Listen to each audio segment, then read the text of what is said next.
नमस्कार, आप सभी का स्वागत है भारतीय नेटवर्क पे। मैं हूं शुभम मिश्रा और आज हम बात करेंगे, आज का जो हमारा टॉपिक है वो है वन नेशन वन इलेक्शन। कि आखिरकार वन नेशन वन इलेक्शन क्यों, कैसे और क्या ये जब से भारत हमारा आज़ाद हुआ है, क्या उससे पहले कभी, क्या आज़ादी के समय में कभी वन नेशन वन इलेक्शन हुआ है? अगर हुआ है तब कैसे होता था, और अगर नहीं हुआ है तो अब जो होने वाला है आखिरकार उसके लिए क्या कुछ बदलाव की आवश्यकता होगी, क्या कुछ इसके पॉजिटिव एस्पेक्ट्स हैं और क्या कुछ इसके नेगेटिव एस्पेक्ट्स हैं। यानी कि जो सरकार है, जो पक्ष है, वो क्या कुछ इसके एडवांटेज गिनवा रही है और जो विपक्ष है वो क्यों, किस नेगेटिव पॉइंट्स पर इसका विरोध कर रहा है। तो आइए शुरुआत करते हैं आज की इस वीडियो का with one nation one election. तो यहां पर सब कुछ पूरा अच्छे समझने से पहले एक चीज हम लोग समझ लेते हैं कि किस तरीके से यहाँ पर 2 सितंबर 2023 को एक हाई लेवल की कमेटी बनाई गई, जिसके जो चेयरमैन बने वो श्री रामनाथ कोविंद, जो कि हमारे पूर्व राष्ट्रपति हैं। और साथ ही साथ इनकी जो रिपोर्ट थी, यानी कि इसको जिसको हमने कोविंद कमिटी रिपोर्ट भी कहा, ये इन्होंने 18 सितंबर 2024 को ये यूनियन गवर्नमेंट ने इसे एक्सेप्ट भी कर ली। और जैसे इसको एक्सेप्ट किया वैसे ही ये चर्चाएं तेज हो गई कि अब जल्द ही यूनियन गवर्नमेंट इसे पार्लियामेंट में पेश करेगी, पास करवाएगी। और उसी के साथ यहाँ पर जो सजेशन मिला वो मिला कि 2 बिल आएंगे, जिसमें कुल मिलाकर 15 कॉन्स्टिट्यूशनल अमेंडमेंट्स होने की रिक्वायरमेंट यहाँ पर बताई गई, जताई गई। तो आखिरकार ये क्या कुछ अमेंडमेंट्स थे और ये 2 बिल, इनमें जो बड़े बदलाव को लेकर जो इशारा किया जा रहा है वो क्या है, उन सभी के बारे में आइए जानते हैं। तो यहाँ पर अगर देखा जाए कि बिल और बिल में क्या कुछ बदलाव हैं जो करंट अभी प्रपोज्ड किए गए हैं, वहां पर पहुंचने से पहले थोड़ा सा अपना जो हिस्ट्री है, यानी कि इस तरीके से इलेक्शन भारत में स्टार्ट हुआ और हमारा पहला इलेक्शन कब हुआ और किस तरीके से जो इलेक्शन का जो सिंक था, यानी कि आपका जो लोकसभा का इलेक्शन था और साथ ही साथ जो आपके विधानसभा के जो चुनाव हुआ करते थे वो किस तरीके से जब शुरुआत हुई, तो क्या वो अलग अलग शुरुआत हुए थे, क्या एक साल में दोनों इलेक्शन नहीं हुए थे, क्या एक साथ ही हुए थे, अगर एक साथ हुए तो बीच में ऐसी कौन सी कड़ी आई जहां पर आपका लोकसभा और विधानसभा का जो इलेक्शन है वो अलग हो गया। तो उसी कड़ी को थोड़ा सा समझते हैं और आखिरकार उस समय वो क्या समस्याएं थी जिनकी वजह से ऐसा हुआ और क्या उन समस्याओं को लेकर अब भारत का जो कानून है क्या उसे हमने ओवरकम कर लिया है, क्या उन चुनौतियों से झेलने के लिए हमारा कानून तैयार है, या फिर सिंक कर दिया जाए, एक साथ एक बार इलेक्शन करा दिया जाए और फिर उसके बाद से ही वही दोबारा से अगर साइकिल रिपीट हो जाए तो इतना खर्चा, इतना तामझाम, इतना टेंशन, इतने सारे क्वेश्चन मार्क का आंसर देना कितना सही है और कितना गलत। तो आइए शुरुआत करते हैं। तो यहां पर अगर देखा जाए तो जो पहला इंडिपेंडेंट इंडिया का जो फर्स्ट जनरल इलेक्शन हुआ वो हुआ आपका 25 अक्टूबर 1951 से लेके 21 फरवरी 1952 तक। अब अक्टूबर से अगर फरवरी के महीनों का जो गैप अगर देखा जाए तो नवंबर, दिसंबर, जनवरी, फरवरी, यानी कि 4 महीने में इलेक्शन हुए। तो इससे ये साफ जाहिर है कि जो इलेक्शन हुआ पहले आपका लोकसभा और फिर उसी के साथ ही आपका जो विधानसभा का इलेक्शन है वो भी किया गया। यानी कि जो शुरुआत हुई इलेक्शन की भारत में वो आपकी विधानसभा और आपकी जो लोकसभा है वो दोनों ही एक साथ ही शुरुआत हुई थी। तो वहीं पर यहां पर चुनाव होते थे, एमपी और एमएलए के जो इलेक्शंस हैं उनके एक साथ में ही ये चुनाव होते थे। और यहां पर एक ये आर्टिकल भी है इंडियन एक्सप्रेस का जिसमें साफ साफ लिखा गया है कि last time India show one nation one election was in 1967, India's 4th general election. यानी कि इंडिया का जो चौथा जनरल इलेक्शन था वहां तक वन नेशन वन इलेक्शन ही कैरी फॉरवर्ड हो रहा था, उस तरीके से सिंक करके सारी चीजें चल रही थी। आइए देखते आगे की कहानी की आखिरकार ऐसा क्या हुआ कि यहां पर मोड़ आया और आज हम फिर एक बारी वापस वहीं पर जाने की बात कर रहे हैं। तो थोड़ा सा और समझते हैं, मैं अगर समझाऊंगा आपको तो यहां पर अक्टूबर 1951 में लोकसभा का हमारा पहला इलेक्शन हुआ और फरवरी 1952 है ये, यहां पर हमारा विधानसभा हुआ और उसी के बाद ही क्योंकि अब लोकसभा विधानसभा हो गया तो अप्रैल 1952 में राज्यसभा का इलेक्शन और मई 1952 में प्रेसिडेंट का इलेक्शन और मई 1952 में वाइस प्रेसिडेंट का यहां पर इलेक्शन हमारा हुआ था। तो इस तरीके से ये कड़ियाँ थी कि जब इलेक्शन भारत में स्टार्ट हुआ तो इस तरीके से सारी चीज़ों को कनेक्ट किया गया था। अब यहां पर अगर देखा जाए ये जो पूरी कड़ी है, अगर हमने इसको समवेयर डिकोड कर लिया तो हमें ये पता लग जाएगा कि आखिरकार वन नेशन वन इलेक्शन को लेकर सबसे बड़ी समस्या क्या थी। और आगे की जो एक दो स्लाइड्स हैं उसमें हमें ये क्लियर हो जाएगा कि किस तरीके से अब की जो सरकारें हैं, अब का जो हमारा जो कॉन्स्टिट्यूशन, जो कुछ अमेंडमेंट्स ऐसे हुए, कुछ बदलाव ऐसे हुए जिनकी वजह से अब इस तरह की स्थिति को पैदा करना थोड़ा सा एक क्वेश्चन मार्क है, इतना आसान नहीं है। अब यहां पर अगर देखा जाए तो पहला लोकसभा इलेक्शन 1952 बिल्कुल सही, एक साथ हुआ, वन नेशन वन इलेक्शन हो रहा है। 1957 भी फिर हुआ, 1962 हुआ, यानी कि ये सब 5-5 साल के एक निर्धारित गैप के हिसाब से हमारे यहां पर इलेक्शन हो रहे हैं। फिर 1962 के बाद हमारा जो इलेक्शन होता है वो होता है 1967 में। बिल्कुल सही है, यहां पर अगर गैप देखा जाए तो 5 ईयर्स का आपको गैप यहां पर देखने को मिलेगा। लेकिन उसके बाद 1967, इसमें अगर 5 ऐड किया जाए तो होता 1972, यानी कि 1967 के बाद जो हमारा लोकसभा का जो जनरल इलेक्शन होना था वो होना था 1972 में, लेकिन वो इलेक्शन होता है 1971, यानी कि एक साल पहले ही वो इलेक्शन करवा लिया जाता है। तो यहां पर सिचुएशन कुछ ऐसी बनती है कि जो हमारे पहले प्रधानमंत्री थे पंडित जवाहरलाल नेहरू, उनके निधन के बाद, और फिर उसके बाद जो हमारे दूसरे प्रधानमंत्री हुए लाल बहादुर शास्त्री, उनके निधन के बाद इंदिरा गांधी यहां पर प्रधानमंत्री बनती है। और उसी के साथ ही एक कांग्रेस पार्टी में खिंचाव और तनाव की स्थिति भी स्टार्ट होती है। कांग्रेस पार्टी दो दलों में बढ़ती है, कांग्रेस आर जो कि इंदिरा गांधी, और कांग्रेस ओ जो कि मोरारजी देसाई, यानी कि यहां अब कांग्रेस के अंदर ही इंदिरा गांधी वर्सेस मोरारजी देसाई का पूरा जो एक कहते हैं ना कि युद्ध क्षेत्र पूरा खड़ा हो चुका था। तो उसकी वजह से क्या हुआ कि जब 1972 में इलेक्शन आने वाले थे तो वहां पर इंदिरा गांधी को ऐसा लगता है कि अगर 1972 का हमने वेट किया तो वहां पर एक क्वेश्चन ये भी पैदा होगा, और साथ ही साथ ये भी है कि जितने भी कांग्रेस मेंबर थे जो सरकार में भी थे और जो अब एक मोरारजी देसाई की टीम में शामिल हो गए थे, तो वो सरकार को सुचारू रूप से चलाने में मदद नहीं कर रहे थे। कुछ जरूरी बिल्स थे, कुछ जरूरी ऐसे काम थे, कुछ जरूरी ऐसे डिसीजन थे जिनको लेने में इंदिरा गांधी को बहुत दिक्कत हो रही थी। तो उनको ये लगा कि अगर हम 1972 तक का वेट करेंगे, अगर वहां तक जाएंगे तो समवेयर एक क्वेश्चन मार्क रहेगा कि हम जनता को कैसे जवाब दें। उससे पहले ही क्यों ना हम 1971 में एक साल पहले इलेक्शन कराएं, और क्योंकि अब ये सारी चीजें सबको पता ही है कि किस तरीके से क्या कुछ फूट की स्थिति है कांग्रेस में, तो इसी को एक मुद्दा बना के जनता के बीच में जाए और उनसे कहें कि हमें ऐसी बहुमत की सरकार दे ताकि हम आपके लिए काम कर पाए, यानी कि गरीबी हटाओ का यहां पर नारा दिया गया। तो यानी कि यहां पर जो 1972 में इलेक्शन होना था वो आपका हुआ 1971 में।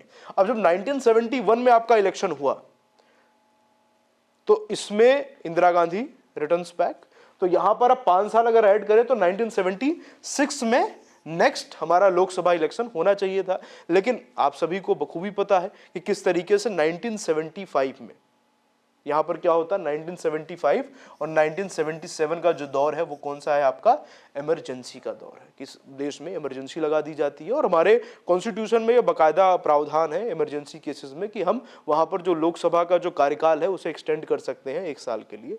तो वो भी यहाँ पर इस्तेमाल किया गया और 1 साल के लिए एक्सटेंड करके यहाँ पर क्या हुआ आपका 1977 में फिर चुनाव हुए। यानी कि अगर ये देखा जाए तो 1971 के बाद यानी कि 6 इयर्स के बाद इतिहास में, यानी कि 6 साल, एक लोकसभा एक चुनाव के बाद 6 साल का गैप रहा दूसरे लोकसभा चुनाव में। तो ये आपका था 1971 से 1977 तक। जब 1977 में चुनाव हुआ तो यहां पर मोरारजी देसाई प्रधानमंत्री बने, पर विपक्ष की सरकार तो आ गई हमारे देश में, लेकिन वही था कि किसी भी दल को पूरी तरीके से मेजोरिटी नहीं मिली थी। सबका गठबंधन था, सब आपस में जुड़ जुड़ के अपना दल बना के उन्होंने पार्टी बनाई और साथ ही साथ उन्होंने अपनी पूरी सरकार बनाई।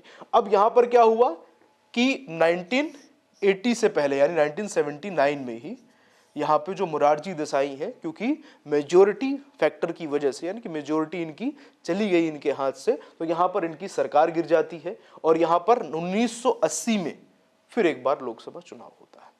तो अभी तक अगर देखें कि किस तरीके से 1967 के बाद जो चुनाव है वो किस तरीके से नाटकीय रूप में, कि ये जैसे कि कोई चुनाव नहीं खेल हो गया है, उस तरीके से खेल के रूप में यहां पर हमारे देश में चुनाव ही चुनाव स्टार्ट हो चुके हैं। तो 1980 के बाद यहां पर चुनाव होना था कब?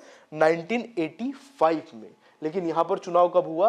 1984 में। अब ऐसा क्यों?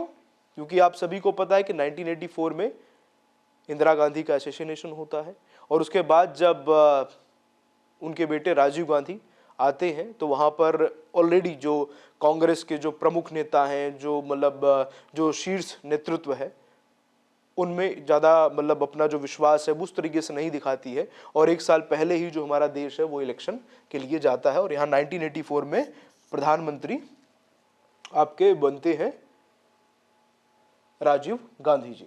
ये थोड़ा सा आई थिंक इधर उधर हो गया है ना। तो आपके 1984 में जो प्रधानमंत्री बनते हैं वो आपके बनते हैं राजीव गांधी जी। फिर उसके बाद आपका 1989 में इलेक्शन होता है, यानी कि उसके 5 साल बाद, जहां पर वीपी सिंह बनते हैं। फिर यहां पर वही है कि मिलीजुली सरकार है, पूर्ण रूप से बहुमत नहीं है, तो वहां पर फिर एक बारी 1991 में उससे पहले सरकार गिरती है और 1999 में इलेक्शन होता है, तो यहाँ पर पीबी नरसिम्हा राव आपके नए प्राइम मिनिस्टर बनते हैं। सबसे ज्यादा जो नाटकीय दौर रहा वो दौर रहा आपका 1996 से स्टार्ट होता है। 1996 में जो लोकसभा इलेक्शन हुआ, उस लोकसभा इलेक्शन ने भारत को, मतलब एक लोकसभा इलेक्शन ने भारत को 3 प्राइम मिनिस्टर दिए। सबसे पहले बने अटल बिहारी वाजपेयी, फिर उनकी सरकार हटी तो फिर एच डी देवेगौड़ा, फिर उनको बहुमत समर्थन नहीं मिला तो फिर आई.के. गुजराल। फिर ये भी सरकार आप देखो 2 साल के अंदर 3 प्राइम मिनिस्टर। फिर यहाँ पर 1998 में फिर चुनाव हुए और यहाँ पर अटल बिहारी वाजपेयी प्राइम मिनिस्टर बन के आते हैं। फिर यहाँ 1999 में फिर चुनाव हुआ, यानी कि 1 साल के अंदर ही चुनाव हो रहा है। तो यहाँ पर फिर आपके जो प्राइम मिनिस्टर बनते हैं अटल बिहारी वाजपेयी। फिर उसके बाद आपका एक कोalition की ही सरकार बनी, लेकिन थोड़ी सी सरकार ऐसी बनी जो काफ़ी समय तक चली, जिसकी वजह से ये सारी चीज़ें रही। फिर आपका 1999 के बाद 2004 में, फिर 2009 में। अब यहाँ पर देखिए जो अंतराल है वो 5 साल का बाकायदा बना हुआ है। फिर यहाँ पर 2014 में आपका ये यूपीए 1 था, जिसे हम लोग कहते थे यूपीए 1, यूपीए 2, और यहाँ पर ये हमारा आया एनडीए 1, और आपका ये एनडीए 2 और ये एनडीए 3 जो कि अभी चल रहा है। तो ये 5-5 साल का यहाँ पर डिफरेंस साफ तौर पे चीज़ों को लेकर देखा जा सकता है।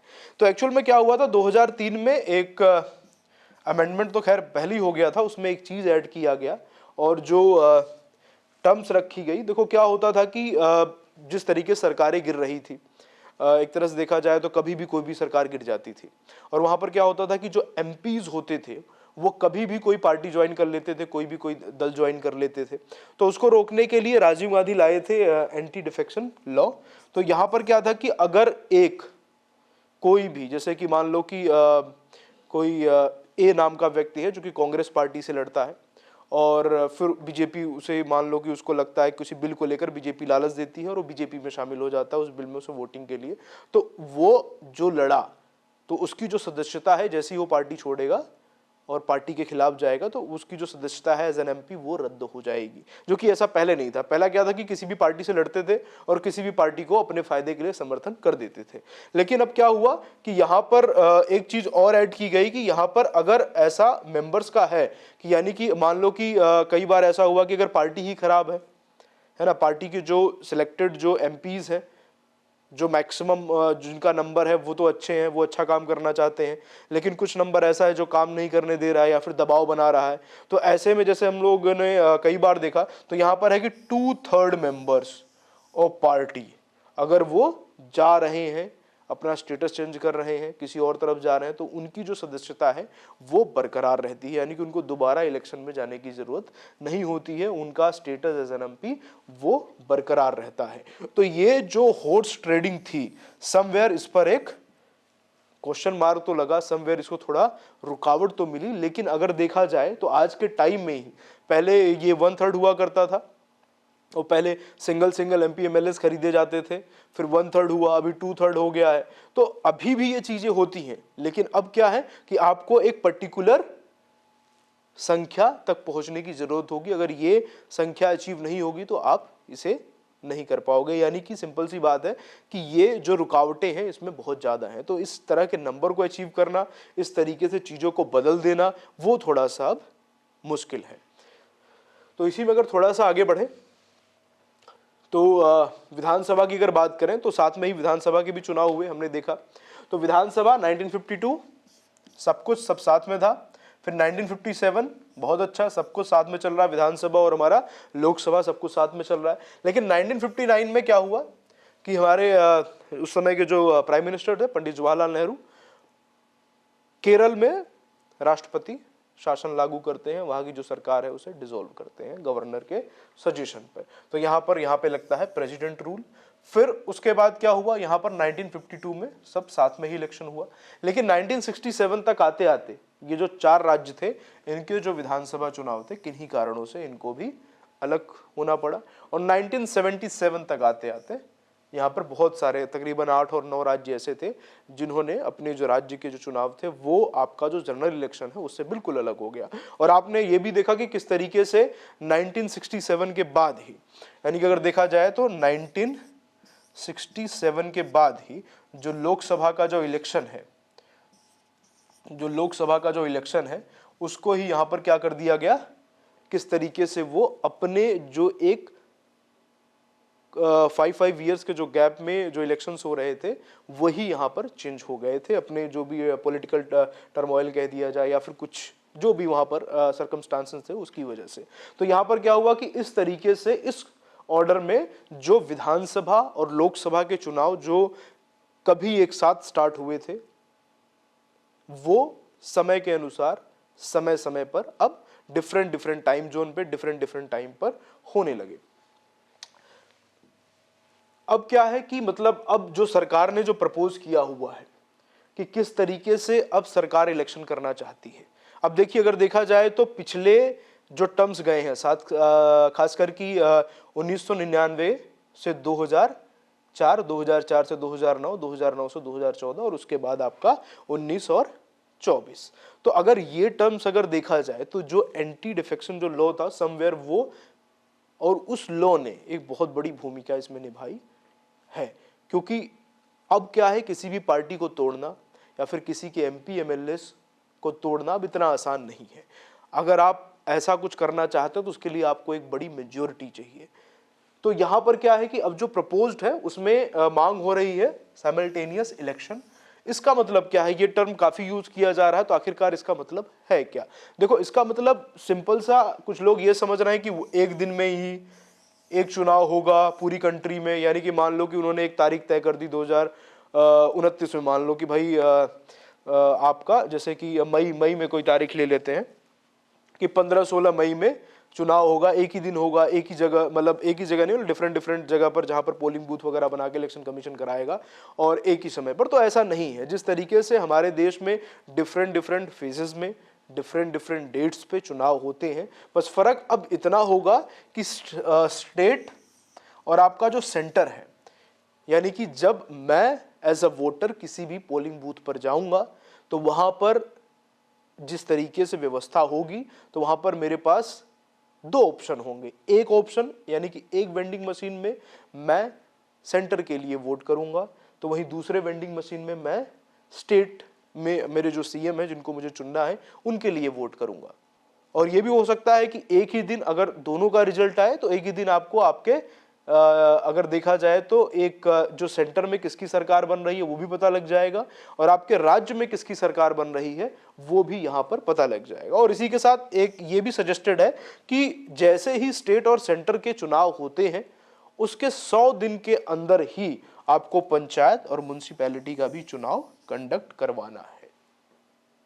लेकिन इसमें जो सबसे बड़ा बदलाव जो हमें देखने को मिलेगा, उस पर जाने से पहले एक बारी उस चीज को थोड़ा डिस्कस कर लेते हैं कि मान लीजिए कि कोई सरकार, मान लीजिए सरकार ए सरकार 2029 में चुनकर आती है, लेकिन किन्हीं कारणों से सरकार, क्योंकि गठबंधन की सरकार है मान लीजिए, और किन्हीं कारणों से क्या होता है कि कुछ पार्टीज दूसरी जो सरकार है उसको हेल्प करती हैं, उसको मदद करती हैं। और यहाँ पर सिचुएशन ऐसी हो जाती है कि कोई तीसरी सरकार या फिर दूसरी सरकार नहीं बन पाती है। तो इस सिचुएशन में क्या होगा, इस सिचुएशन में चुनाव तो होंगे, लेकिन जो टाइम पीरियड रहेगा, यानी कि मान लो कि 2030 में फिर चुनाव की स्थिति अगर हो जाती है, तो यहां पर 5 इयर्स इनको नहीं दिया जाएगा। जो टर्म काउंट होगा वो यहां 2029 से ही 5 साल काउंट होंगे, यानी कि नेक्स्ट जो चुनाव होगा वो आपका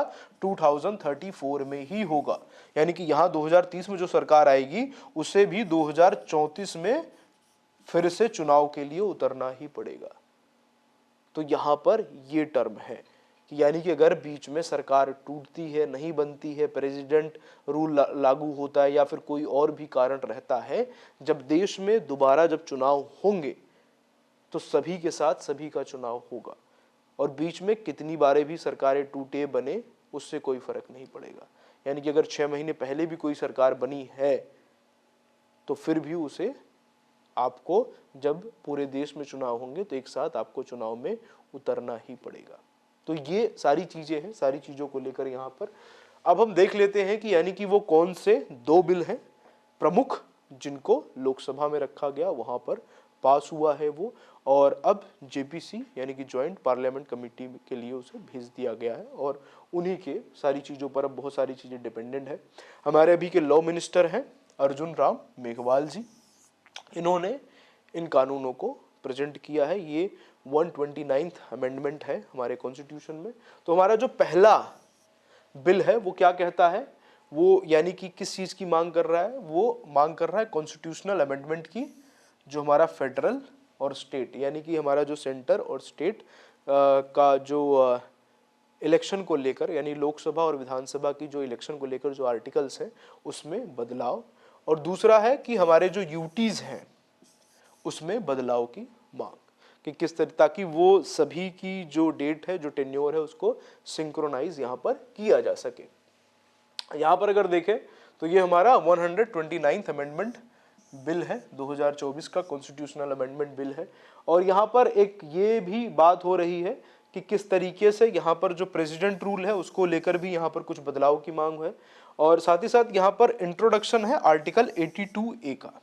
अब 82A में यहाँ पर सबसे इंपॉर्टेंट है कि किस तरीके से ये एक नई टर्म है अपॉइंटेड डेट, यानी कि जब जनरल इलेक्शंस हो जाएंगे उसके बाद जो प्रेसिडेंट है वो एक डेट बताएंगे जिस डेट पर नई सरकार का गठन होगा, नई सरकार वहां पर बनेगी। जो पूरा सोचा जा रहा है, जो पूरा समझा जा रहा है, उसको सरकार समवेयर अचीव कर पाएगी। लेकिन अब इन चीजों को लागू करने के लिए क्या कुछ रिक्वायरमेंट होगी सरकार को, अगर देखा जाए तो कई तरीके से जो कॉन्स्टिट्यूशनल अमेंडमेंट्स है उन्हें किया जा सकता है। यहाँ पर आपको चाहिए स्पेशल मेजोरिटी, इसका मतलब है कि आपको चाहिए 2/3 मेजोरिटी की आपकी आवश्यकता है राज्यसभा और लोकसभा में। साथ ही साथ ये भी था कि आपको ratification by the half of the state यानी कि 14th ऑफ स्टेट चाहिए। पर जो पैनल है यानी कि जिसने भी बिल प्रपोज किया, जो पैनल है, उन्होंने कहा है कि देखो इस केस में हमें जो स्टेट्स है उनसे कोई रेटिफिकेशन लेने की जरूरत नहीं है। अब ये जो बिल है ज्वाइंट पार्लियामेंट्री कमेटी के गठन हो चुका है और जिसमें 31 मेंबर्स हैं, अब उनके हाथों में है। अब पूरा 1 साल का पूरा रहेगा कि उस पर क्या वो मतलब रिसर्च करते हैं, क्या कुछ उनका सजेशन रहता है, क्या कुछ उस पर ऐड ऑन हो सकता है, किस तरीके से उसे प्रैक्टिकली देखा जाएगा, क्या ये चीज़ें हो सकती हैं, नहीं हो सकती हैं। क्योंकि ऑलरेडी जो कोविंद कमेटी है उन्होंने अपना पूरा जो पूरा फ्रेमवर्क है, क्या कुछ जो उनकी रिसर्च थी, उनका जो कुछ मानना था, उन्होंने जिस तरीके से सभी रिपोर्ट्स को पढ़ा, जिस तरीके से उन्होंने सभी इलेक्शंस को देखे, उन सारी चीज़ों को गो थ्रू किया और उसके बाद उन्होंने भी अपना एक तरीके से पूरा फ्रेमवर्क तैयार करके दिया। अब ये डिपेंड करता है जेपीसी और उनकी जो एडवाइस है उस पर, उनकी जो रिपोर्ट होगी उस पर कि क्या कुछ निकल के सामने आता है। तो ये था हमारा आज का पूरा, अगर देखा जाए तो 1 नेशन 1 इलेक्शन को लेकर पूरी जानकारी। अगर आपको लगता है कि कुछ ऐसे पॉइंट्स हैं जो आपको पर्टिकुलरली जानने हैं, समझने हैं, तो आप हमें कमेंट बॉक्स में जाकर उन पॉइंट्स के बारे में पूछ सकते हैं, हम आपको रिप्लाई करेंगे। साथ ही साथ अगर आप किसी और मुद्दे को लेकर भी चाहते हैं कि हम उस पर वीडियोस बनाएं, उसको आप तक पहुंचाएं, अच्छे से एक्सप्लेन करके आपको बताएं, तो आप हमें उन टॉपिक्स के बारे में भी सजेस्ट कर सकते हैं।